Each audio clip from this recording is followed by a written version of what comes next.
सुप्रभात प्यारे बच्चों। आज मैं आपको हिंदी प्रथम पाठ 5 अंग अंगा तथा आहा की पहचान पढ़ाऊंगी। बेटा, अंग की पहचान। बेटा, इस बिंदी को अंग की मात्रा कहते हैं या अनुस्वार भी कहते हैं। ओके बेटा, ये क्या है? झंडा। तो इसको कैसे पढ़ेंगे? झंडा, झंडा।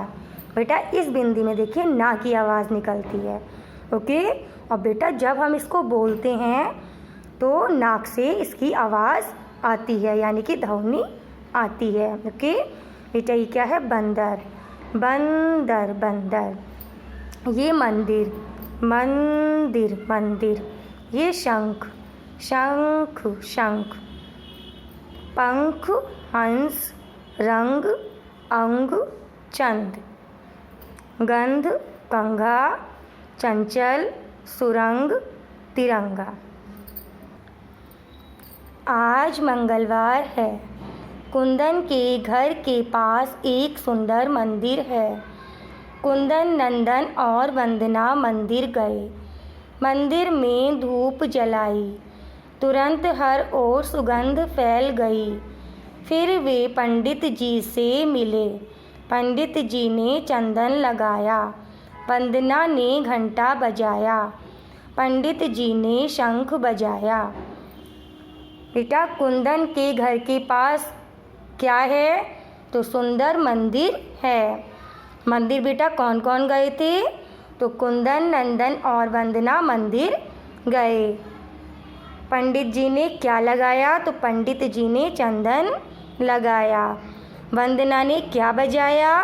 तो वंदना ने घंटा बजाया। पंडित जी ने क्या बजाया? तो पंडित जी ने शंख बजाया। ओके बेटा, अंग की मात्रा या अनुस्वार लगाकर शब्दों को पूरा करें। तो बेटा, इसमें अंग की मात्रा या अनुस्वार नहीं लगा है। हमें इन शब्दों में अनुस्वार या अंग की मात्रा लगाकर शब्दों को पूरा करेंगे। जैसे पतंग लिखा है तो हमें लिखना है पतंग। ता में अंग की बिंदी आएगी ऊपर। सगत को हम लिखेंगे संगत। सा के ऊपर अंग की बिंदी आएगी। अतिम को अंतिम। आ के ऊपर अंग की बिंदी आएगी। चचल को चंचल। च के ऊपर अंग की बिंदी आएगी। अदर को अंदर, यानी कि आ के ऊपर अंग की बिंदी आएगी या अंग की मात्रा या अनुस्वार।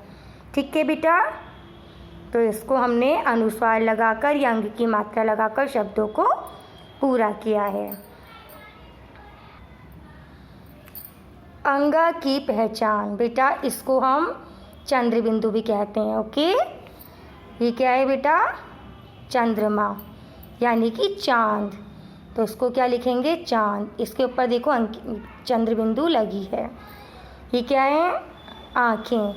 तो क्या लिखा जाएगा? आँख। ठीक है बेटा, आँख के इसके ऊपर भी चंद्र बिंदु लगा है। ये क्या है बेटा? ऊँट।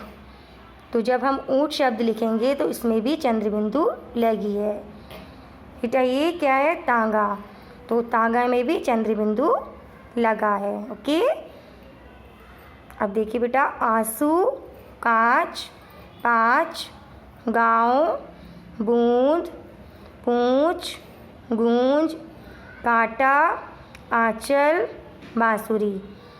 बेटा, जब हम इन शब्दों को बोलते हैं तो अंगा की मात्रा वाले शब्दों में नाक से और मुंह से दोनों से ही ध्वनि निकलती है, यानी कि दोनों से ही आवाज़ आती है।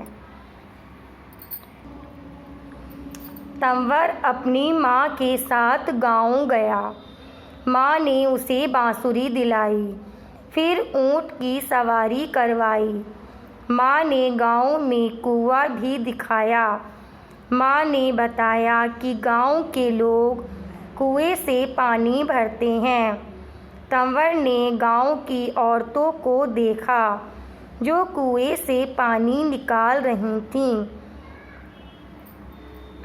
चंद्रबिंदु लगाकर सही शब्द लिखें।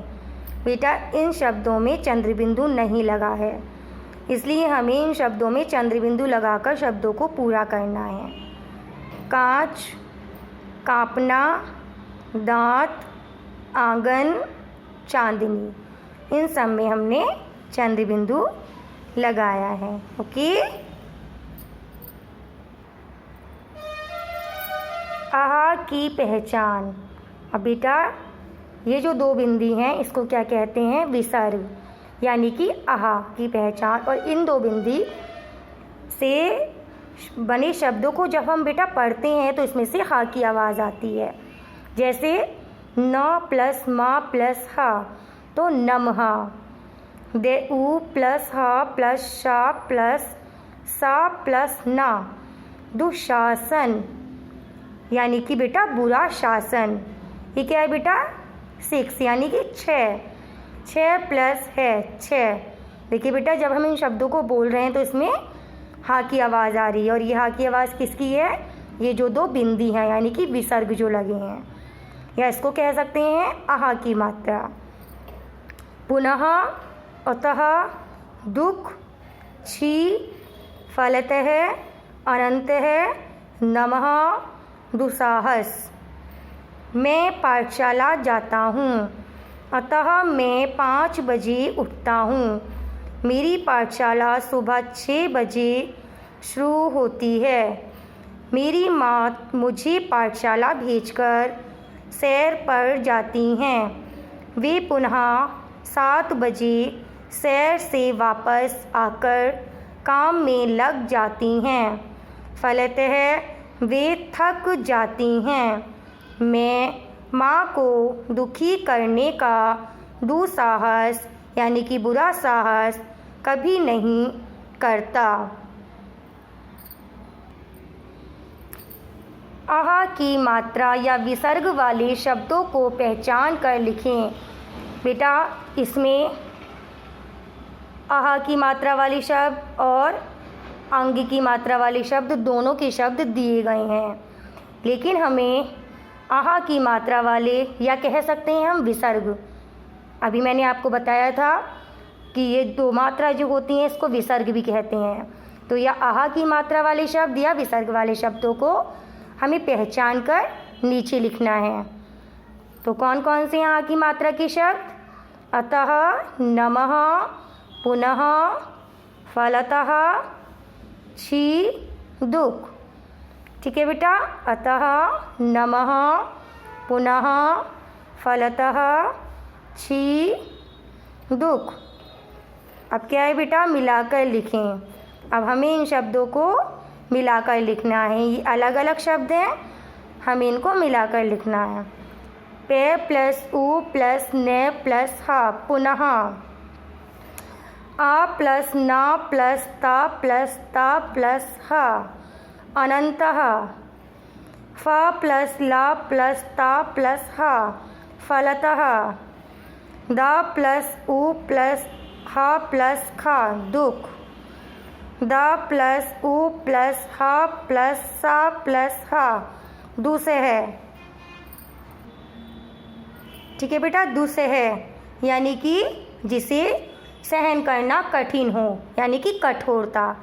ठीक है बेटा, ऐसे ही आप घर पर पढ़ेंगे और बेटा ये आप अपनी पुस्तक में कार्य करेंगे। ओके, धन्यवाद।